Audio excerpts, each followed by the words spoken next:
Organização Hamutuk Nação Saudável, KHAMNASA, realiza formação com a saúde e inclusão. Ba pessoal saúde sira, onde rasai siranya conhecimento com a o insabele atende de dia paciente sira nebe, mais condição deficiência.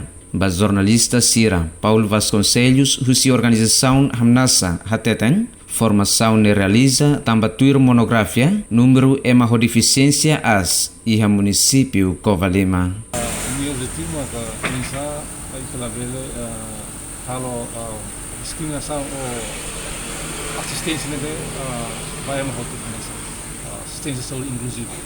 Lá vem você que é uma bala mas é uma rota tem que assistência tanto minha deficiente, mas não deficiente.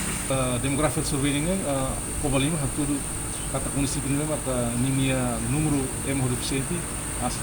Também maka governo tahu pribadi banyak município Covalima, satu dari pessoal saúde dari forwarding mereka digital também com uma deficiente.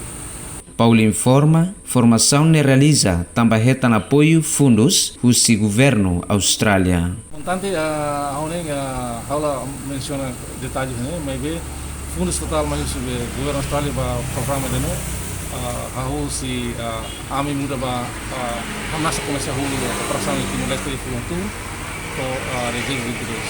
Jadi montante lalu fix bagaimana pusat menciona tambah programa para maka intinya sebenarnya.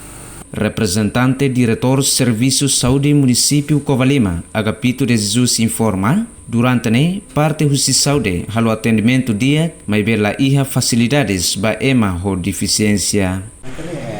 Halo atendimento dia só que iha hanso iha abertura ya. Tem facilidade saúde bisira, halo atendimento direta, sebagai dia só que tetap iya itanya fasilitas bisira sila kita rampana dia sa patinda o isa masih karira o dakari pele sa ela facilidade o jana que sila estabelecer o valor estableciona si RHTO.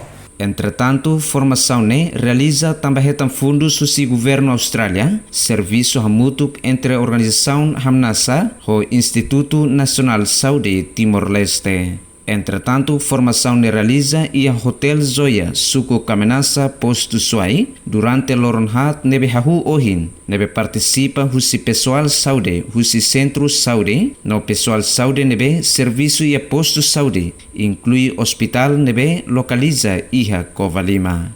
Tinho Gusmão,